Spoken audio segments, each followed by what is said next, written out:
going to invest $500,000 into the study of restoration and reparations for the city of Chicago so that we can begin to move in the direction of complete liberation. Thank you very much. It is still morning by a couple of minutes, so good morning. Please be seated. Thank you, Alderwoman Coleman, for that new title. You know, I love black people would just add another responsibility to your name, won't they? The Commander-in-Chief of Juneteenth. Thank you so much, and thank you all for being here today. I want to thank and recognize, of course, the City Council Black Caucus, the Juneteenth Planning Coalition, and of course to all of our community partners as we raise the Juneteenth flag today. Thank you to all of our state reps and state senators, our Cook County commissioners that were here today, and of course our city clerk, the proud West Side daughter. Our city clerk, y'all show her some love, clerk. Could you stand up and be recognized? City treasurer, I'm sorry, city treasurer. Our city treasurer, my bad. Our city treasurer is here. So as Alderwoman Coleman has already expressed, you know, those of us who are descendants of slaves, we recognize this moment as an opportunity to fully express what liberation is really about. And this holiday has become a way to honor not just the end of slavery, but to really commemorate the beginning of a new era of independence, a new era of independence for black people across this country. And of course, during the Great Migration, my family was a part of the thousands of black Southerners who came north to seek refuge in the city of Chicago. And of course, we have historic neighborhoods like Hyde Park and the Bronzeville community, just to name a few. But we didn't just come here to establish ourselves in neighborhoods. We came as scientists, as artists, as innovators, as leaders, activists, and creators of culture, creators of true heritage that, of course, we celebrate around the world. And if it weren't for those who made that journey, the black leadership that you see in Chicago and Cook County and throughout this country, you would not see it. And I certainly would not be the 57th mayor of the greatest freaking city in the world if it were not for our ancestors. But like many cities across this country, Chicago still bears the scars of systemic racism and injustices that have been inflicted on our communities. We've seen them in highways that cut through black neighborhoods, and the industries, of course, that flock to these neighborhoods, often contributing to increased pollution and poor health outcomes. We see it in the trauma, of course, that is caused by gun violence. But we also saw it firsthand with the gross disinvestment that was intentional by previous administrations. And so beautiful neighborhoods like mine, the Austin neighborhood, has seen many health disparities, the lack of nutritious food, the lack of employment opportunity. The disinvestment in our communities have been intentional. And of course, that's why it's imperative that it is now the time to deliver good on reparations for people of Chicago, and particularly black people of the city of Chicago. Because even as I stand here today as mayor, the legacy of slavery and the aftermath still echoes today. We saw it when previous administrations sold off public assets.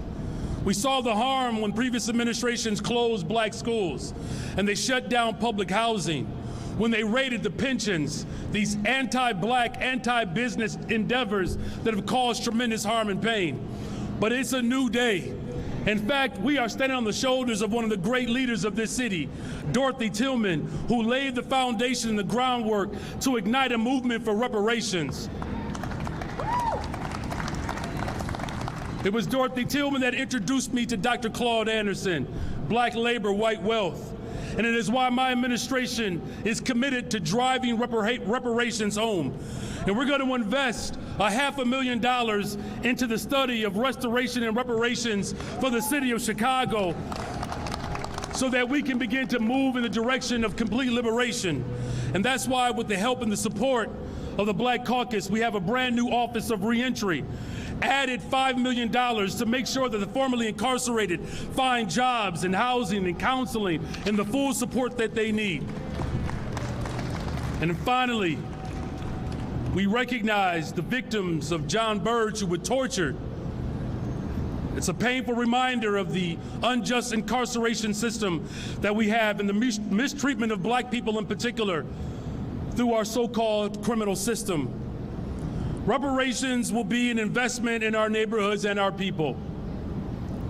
Reparations will unlock the doors for prosperity to fully flow through the neighborhoods that have been disinvested in for decades.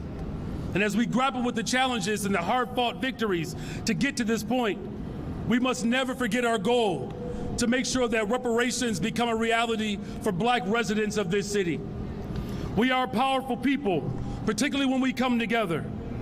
Whether it's through slavery or segregation, systemic racism, the disparities, the mass incarceration, we have stayed in this fight. We have remained resilient.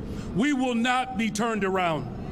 We will not allow our people to continue to be subject to the painful reminder of what anti-blackness has done to the people of this city and to this country.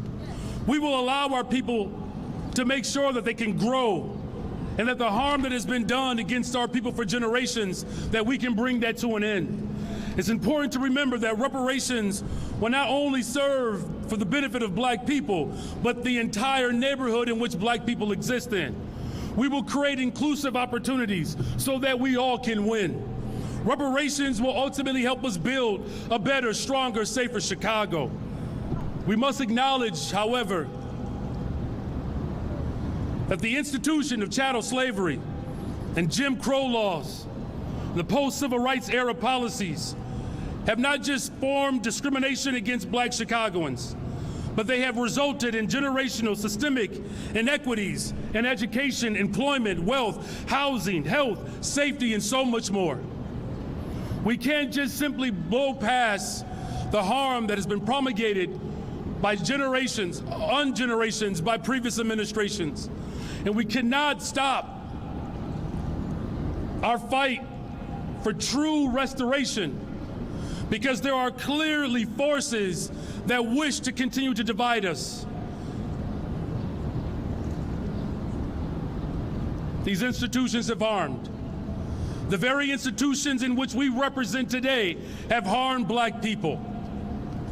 And so on behalf of the city of Chicago,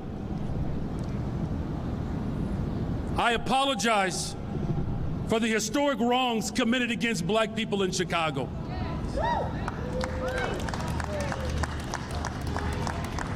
On behalf of the city of Chicago,